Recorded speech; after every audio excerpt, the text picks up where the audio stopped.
We need to talk about what happened in Texas on Election Day.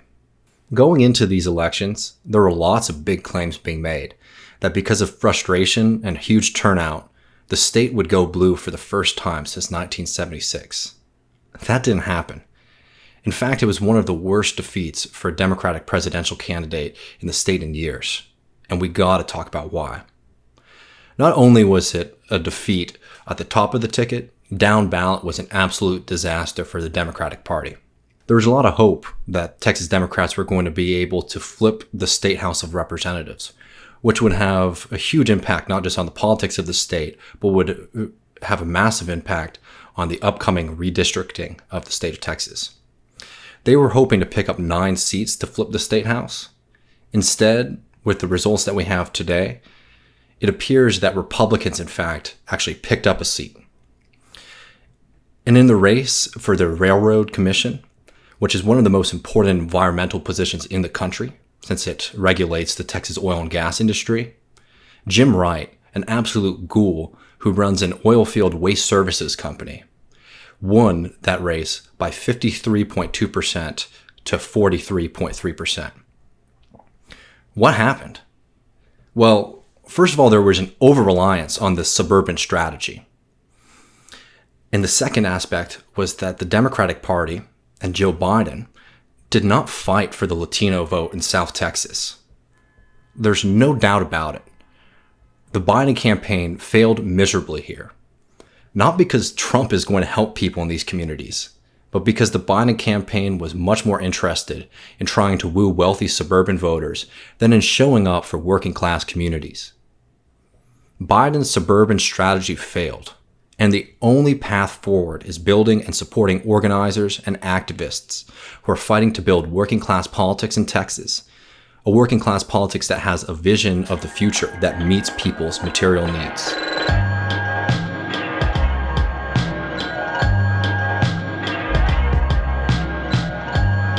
So what was the Suburban Strategy? For the Democratic Party, the suburbs are really becoming their home, and that's really not a good thing.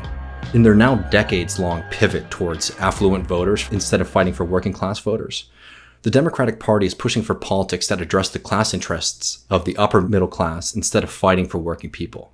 And what we saw in Texas in this most recent election, there is a definite ceiling in how much support they can win from these suburban voters.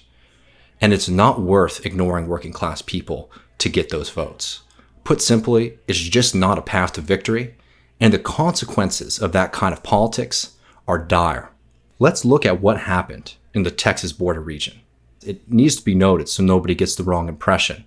The Democrats won this part of the state, but their margins were very, very small, and when you tally all the votes statewide, that cut into Biden's possibility of being able to take the state. Across 28 counties in South Texas, Biden won by only 17 points. Just to put this into context, in 2016, Hillary Clinton was able to win this region by 33 points. In the Rio Grande Valley, it was even worse. Joe Biden only won by 15 points in areas where Hillary Clinton won by 39%. In Zapata County, which is just a bit north of the valley, Trump was able to carry the county by 5 points. In a county that Hillary Clinton won by 33 points in 2016, and Barack Obama won by 43% in 2012. That's a huge drop. And this was a completely avoidable result. One that the Biden campaign and the National Democratic Party and the State Democratic Party had been getting warnings about for a very long time. This is from Jessica Cisneros, who tweeted, "Many are talking about South Texas, specifically the Rio Grande Valley. You can't expect Latinx working folks to turn out for Dems if you're not going to invest and fight. Locals have been saying a ton of voters are up for grabs, and it was true. This happened because many voters didn't feel fought for. And when we talk about investing, we mean resources and implementation of good policy. It's also important to note that people didn't vote for Trump because he's bipartisan. They voted for him because he delivers, albeit detrimental policy to the area, but delivers." First of all, it has to be noted on top of this that Bernie Sanders won this part of Texas by a significant margin.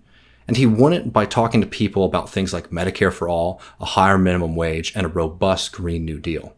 The fact is, you just can't expect voters to come out for you if you show time and time again that you're not going to show up for them. What we learned is that this idea that demographics is destiny is wrong. It's lazy and a losing strategy because you have to fight for those votes. You can't just expect them to show up for you if you're not fighting for them every day. Think about what we're all going through in this country, and specifically what people in Texas are going through. Since March, 3.8 million people have filed for unemployment, while statewide official unemployment is around 8.3%. And this is in large part due, obviously, to the lockdown and the quarantine. And absent any kind of robust social stimulus, checks in the mail, making sure that people aren't getting evicted, losing their homes, that means that all these people who are suffering under this quarantine don't see any way out but to maybe reopen the economy, which obviously is disastrous. But if you're not out there advocating that there's another possibility than the current disaster, it's going to be really hard to convince people to show up for you.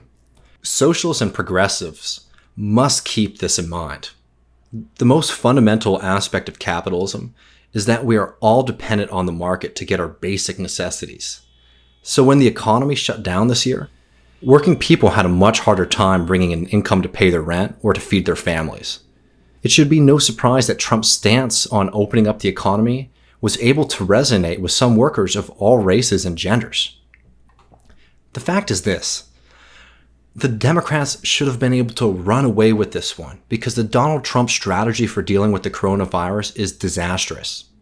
But the problem here is that the Democratic leadership isn't committed to presenting themselves as the group that will provide the basic provisions that are needed to make sure that working people can get through this disaster. Joe Biden should have taken every opportunity he could to talk about the basic improvements that he would deliver, a new stimulus program. That means checks to working people, and a massive public investment in healthcare to deal with this crisis. Now, of course, he also should have been advocating for Medicare for all, but we all know the limited horizon of Joe Biden's politics. Really, what this disaster in Texas means is that if you're serious about democracy, you have to be serious about winning votes. And that means presenting a real vision of change to people's economic standards of living, addressing healthcare, low wages, job security, etc. The media, national media, talks about Texas being a conservative state. I don't believe it. I really don't. In Texas, you got a lot of people who are uninsured. You got a lot of people who are underinsured. You got a lot of people who cannot afford health care. We've got to join the rest of the industrialized world, guarantee health care to all people as a human right. That resonates with people. In Texas, you got a lot of people who are working for starvation wages. You got to raise that minimum wage to $15 an hour. You bring issues that resonate with people where the establishment has long ignored them. That's how you bring people into the process. That's how you get the turnout. That's how you beat Trump. Now, there's another thing, too, that is no less urgent and we need to get very serious about. And that is the climate devastation that we are all going through. If you're serious about a Green New Deal, then you need to be serious about fighting the GOP stranglehold on the state of Texas. You need to be serious about fighting and weakening the power of the fossil fuel industry. But here's the thing about the Green New Deal and trying to find a new path forward. A lot of fossil fuel workers, the actual workers, understand what's going on and they're worried about their future. Just since this pandemic has started, in the United States, 118,000 jobs have been lost in the fossil fuel industry because of the coronavirus pandemic and the plunge in demand for petroleum products. People who are working in this industry know all too well that the bosses and the owners are going to be taken care of. But what about them? And that's where our job comes in as progressives and as socialists to advocate for a just transition for these workers. One that is led by unions where workers are able to advocate for themselves what they need to make this transition possible. And there is a model for doing it.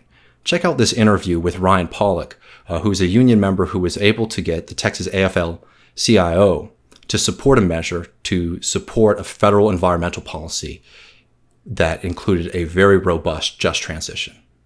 It's hard to be talking about these progressive initiatives in the building trades, but if you talk about it on with bread and butter language, that's much more understood and I've been trying to explain to people what it is that I'm trying to accomplish before I give a name to it. Mm-hmm. That way they're not already getting that inoculation going off, Yeah, you talk about how these things are already happening, especially when, like, workers in Houston, they've like I say in the article, they've had their fifth 500-year flood in 5 years.